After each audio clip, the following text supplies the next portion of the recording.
Hickok 45, doing the old Python thing again. Yes, but not in such a big way. Wasn't that funny? This is the 4 1/4 inch 2020 Colt Python.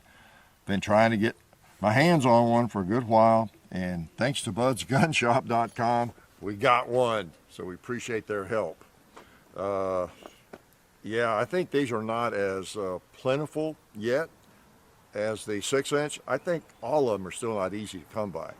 But we got our hands on this one. You've seen the 6 inch. We talked about it. You've seen the comparison and everything. I hope I'll link to it in this video. But I'm glad to try out the 4 inch. It's actually 4 1/4. So if I say 4 inch, what I really mean is 4 1/4. Okay, just remember that. All right. So I wanted you to see it before I get it dirty. I just cleaned it again. I've been shooting it. And just take a good look before I get it all filthy and everything. Isn't that pretty? I didn't necessarily give it the white glove treatment, but I did clean it here after shooting it several times actually. But looks pretty good. There's something special about a 4 inch revolver. There's also something special about a 3 inch revolver, a 2 inch revolver, and a 6 inch revolver, like this one. Still got the original one. Okay, I'm not going to fire it again, but since I haven't sent it back, it's out here. So anyway, let's shoot this 4 incher and enjoy it a little bit. Okay, I really like short barreled revolvers, as you know, and in the Python, I tell you though, it doesn't matter what the barrel length is. It's just a really cool looking revolver. Now, I'm gonna right away move some water around. You know, it's trying to rain a little bit and sprinkle, so I'm going to make my own water. Yeah, why not? How about a little pot smoking while it's still dry? Yeah, they don't smoke as well in the rain. Do I have one left? If so, I'll put it on the target. I did. Had one left. All right, so 357 Magnum, and those were Magnums. Thanks to Federal Premium. We appreciate their help, okay? Nice ammo. So yeah, we're lucky. We got lots of help here. budsgunshop.com, Federal Premium, SDI.edu, the Sonoran Desert Institute. We appreciate their help. Check them out for distance learning activities you could be engaged in right now. Well, not right now. You should be watching this video, but right after it's over, okay? So the 4 incher, like I said, I'll link to the other one, the other 2020 Python video where we compared it. You've already seen those probably. You better have. And gave you all the basic information. Some of it I'll go over again. Of course, you got the, these just came out back around January or so, and there were a few issues. Apparently, Colt's got them worked out, and they were revealed, one of those issues, in our first video. And that's that gun right there. And I've been shooting it for weeks and weeks now, and it's doing fine. So apparently it went back to Colt, as most of you know. And they got that side plate and that screw issue worked out. They got them Loctited down. Apparently if it's loose at all, you can have issues. And then the light primer strikes, there was a small issue with some ammo. Apparently they've got that addressed as well with a little bit stronger mainspring. And they seem good. I've been shooting both of these and with no issues. Now, we may have an issue today. You never know what's going to happen in a video, do you? Let's shoot some more, okay? But I just wanted to shoot the thing and get the 4 inch model and see what I think of it. This gun, and one of the things I think about it is the Python is a fairly hefty gun.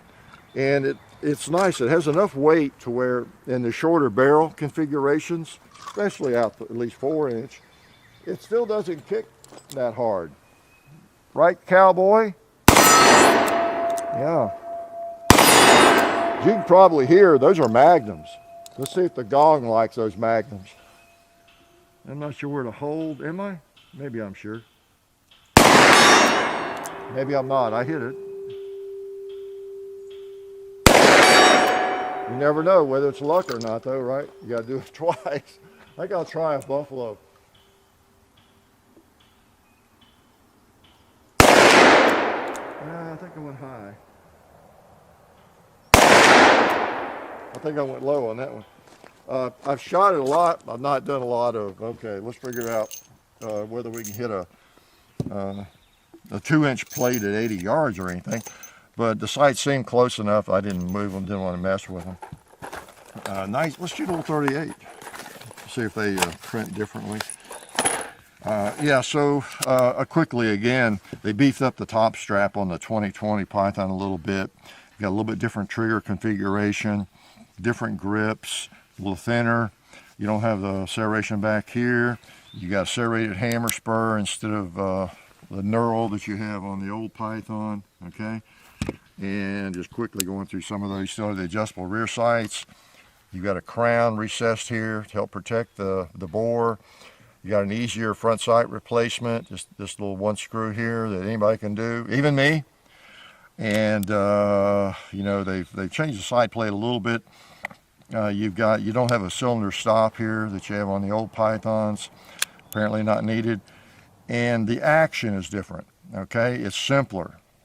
And one of the takes or the hits on the old Pythons is that it's easier for them to go out of timing. And some people claim that is just not an issue. That's a myth. I'm not really sure. I've heard from some gunsmiths that it is not a myth, but then I don't know. And then these days it's hard to find somebody to work on an action like a Python and do a really good job on it.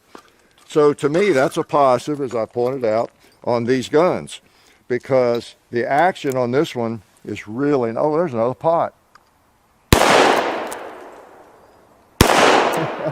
The action is really on the 2020, this one and the other one, it has that same glassy feel to it. Let's try that buffalo with a 38. I got him. Let's try the pig.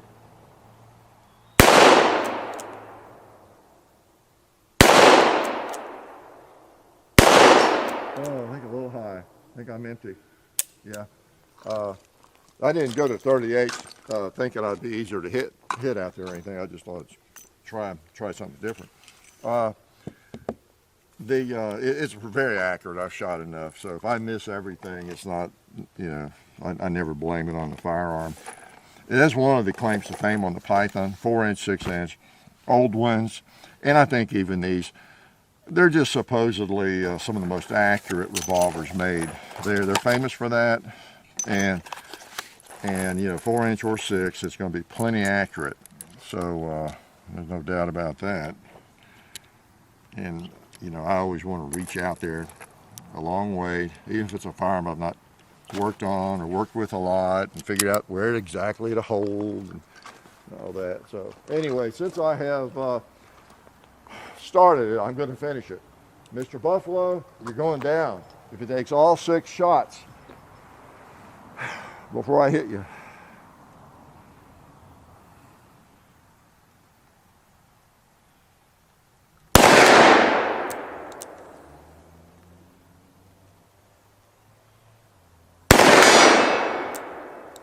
Where that's going. Okay. That's funny. I have to look at the video. Those first 2 sounded like they were hitting steel almost, maybe like on the leg or something. I don't know. And one of the things when you're messing around, no charge for this, just a little added information about shooting. Like I've been just, you know, throwing them out there. Sights are pretty much on. I've shot enough to know they're not way off or anything. So I throw some rounds out there and I miss. Let's try again. I miss. And you know, maybe you miss 3 times and you load up different ammo and you still miss some or whatever. Part of the reason that happens is you're not taking it seriously enough. I'm not taking it seriously enough. On those 3 shots, for example, the first 2, I really focused on my hold. I knew where I was holding, and I was going for a good trigger break. I was holding about 6 o'clock, a little bit low on it, and I wanted to see where it hit. If I didn't hit, I could bring it up a little bit, and that's what I did, because I think I missed high on one of those other shots with the other ammo. And so the one that hit it, I brought it up just a little bit. But the key is, the point I'm making is I knew where I was holding on those first shots that missed. I was consistent in where I held. I missed both times, or else I hit it low or whatever. So I brought it up, And I still focused really carefully on my trigger release and where I was holding the sights. I didn't make it a random thing. So that always helps when you take it more seriously, okay? All right, no charge for that little lesson.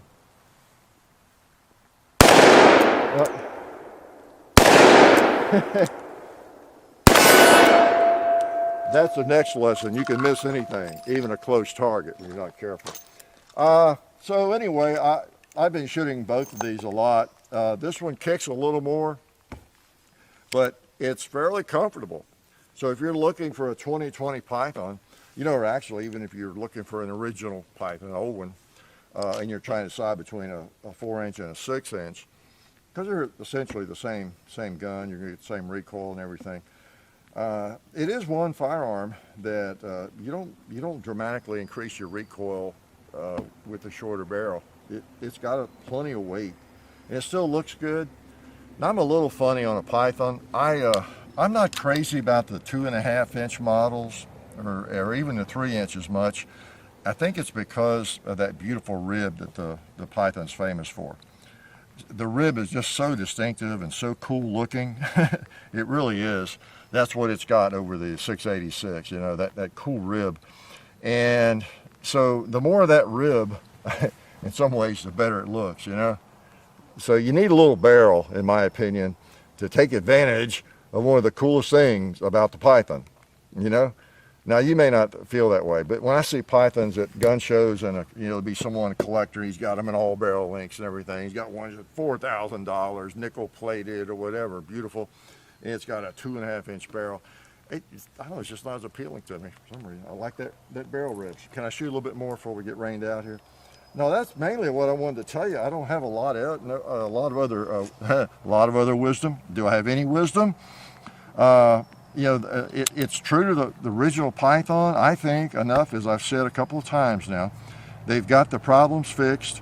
They got those screws really locked down, and we've not had any issues since we got that one back with either of these guns. I've shot them a fair amount, several different times. You've seen them in the Sunday shoot-arounds, and you may still see them in the Sunday shoot-around before I send them back. And I've been trying to get a lot of rounds through them. They're just working, and I have to say, I am impressed with how Colt jumped on it and fixed it. Apparently, now if you're still having problems, or you bought one in the last, whatever, week or two, and you're having issues with it, you know, let us know. I'm sure you will. It's on the web. I've not noticed, as I've mentioned before, a lot of continued problems with them.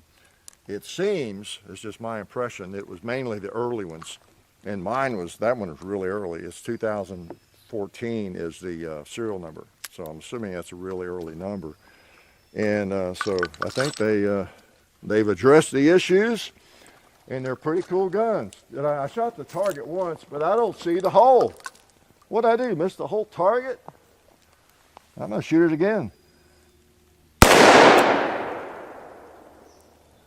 I don't even see that one. Oh, okay, there it is. Where's that first hole? Oh, there it is. It was in the blue. I just wanted to make sure I wasn't losing my mind. Because I can make some bad shots sometimes, but I normally don't miss something that big, that close. All right, we got 2 liters have not been addressed.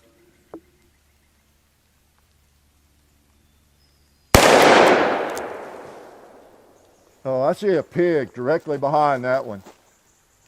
I doubt that I can get them both, but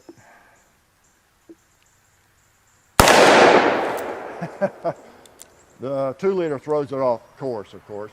I'm smoking too much pot.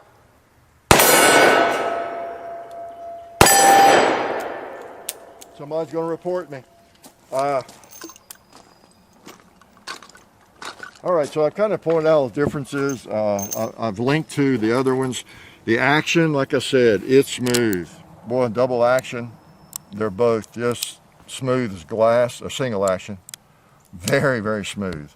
That's the thing that surprised me. They really have duplicated, I don't know what percentage you'd want to say, 90%, you know, 95%, the old Python.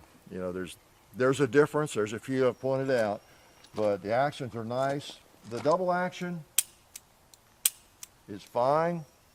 I mean, I guess it feels about the same. Might be a little smoother. I can't tell much difference. And that's the thing that most people have noticed and been a little bit surprised about, that Colt has been able to make this thing, even with the negatives, look like the Python, feel like it, action-wise, in just about every way. So I'm bragging on it. The negatives still, to me, are the grip is too thin, but you know, those can be replaced. The hammer spur is not quite as cool. You know, it's fine though. You get a good grip on it.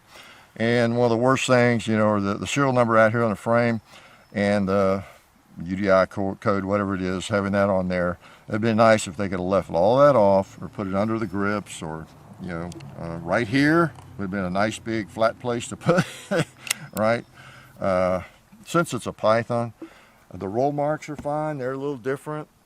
So there's some things that are different, but most of the differences, as I've been saying, are not all that obnoxious to me at all.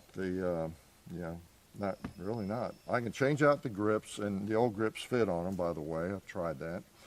And I could get some sandpaper and sand that down really smooth. Except I'd end up in prison, wouldn't I, if I sanded off the serial number. I better not sand that off.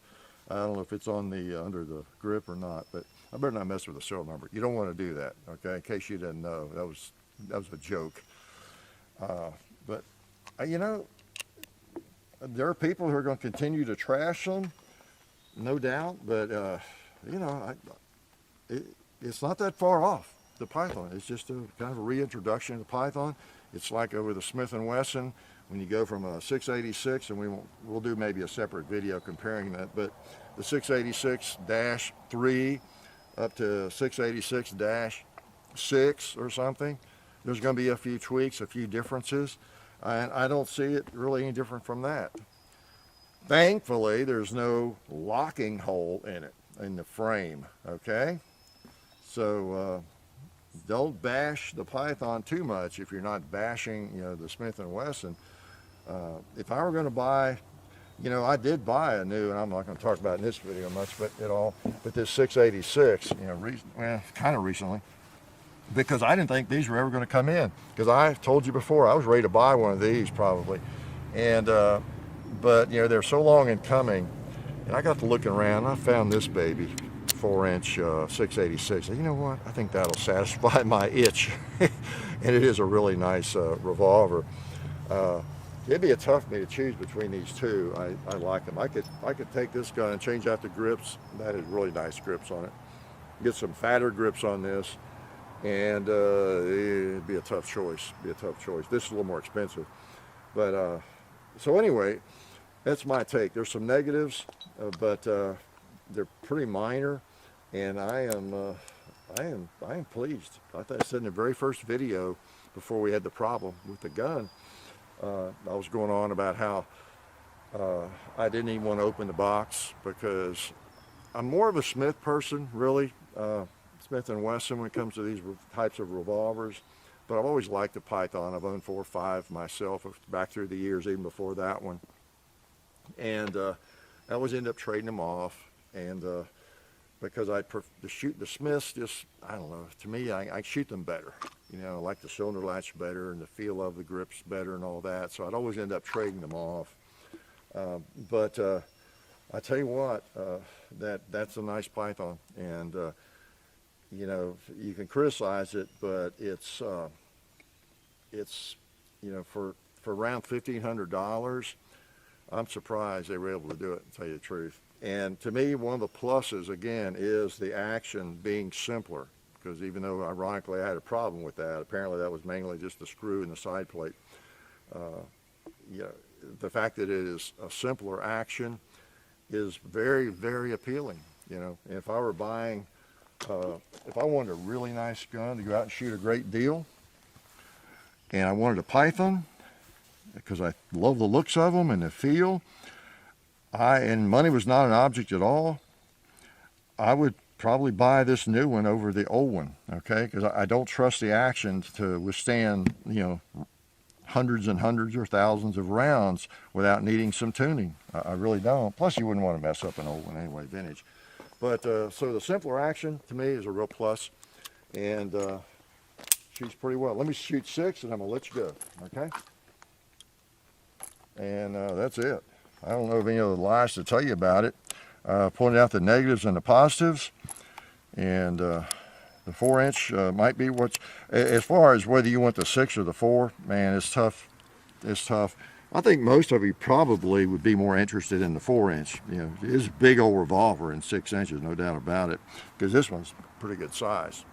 So I would look at this one and feel it, see what you think. The recoil is very manageable. Boy, when you put 38 specials in it, it's a real pussycat. So since these are the last 6 I'm going to shoot, I guess I'll shoot the stop sign somewhere along the way. Hit a bowling pin or 2, paint can maybe, bucket, cowboy, and I think it's time to stop. With snake eyes, don't you think? Double action is pretty nice on it. The thing that always gets me in double action on a Python, it's hard for me to evaluate them, is because the Smith grips feel better. Yeah, I get a better grip on them, and so the double action comes off better to me. So I'd need to put some Smith & Wesson grips on this somehow to really evaluate and compare the double action. But it's a good double action. It's smooth. So anyway, you get that nice slick finish on the trigger, the action that you get on the old Pythons. Really, not much difference. And pretty nice gun. I'm glad they're doing it, even though they had a rocky start. And there's things to criticize about it, but you know, all in all, it ain't bad at all. And we got us a Python back being produced. I hope they keep making them. So there it is, the 2020 Python in 4.25 inches in length. Okay, so better check it out if you're a revolver person. You never know, it might be something that you just can't live without. I would. If you probably have a gun shop that's not too far from you that rents revolvers and everything under the sun. Once they get some of these in, and you got Smith & Wessons and Taurus and all the various firearms in this configuration, the revolvers, try them all, see what you like. That's the way to do it. So anyway, pretty nice gun. Life is good. Oh yeah, that's better. This is a great gun for defense. Oh hey, didn't see you guys there. While I've got you here, I want to remind you of our friends over at Talon Grips and Ballistol. Talon Grips makes grips, can you believe it, for all different types of firearms. You can get rough texture or more of a rubberized texture. It just sticks right on there. You know, really affordable, really cool option to improve the grip for your handguns or rifles. So please check them out at talongungrips.com. You'll be glad you did. And also Ballistol. Dad has been using Ballistol for many years. It's a cleaner and a lubricant, and it's non-toxic. It works really great, and we're happy to have them on board since it's been a part of our shooting endeavor for a very long time. So go to ballistol.com, talongungrips.com, and also while you're out there, I'm juggling all these things here. Also, while you're on the internet, please do check out our other social media like Hickok45 on Facebook. There's also Hickok45 on Twitter. The real Hickok45 on Instagram. There's a John_Hickok45 on Instagram where I do some things. There's Hickok45.com. You can find us also on Gunstreamer. So check out all that stuff and then watch more videos.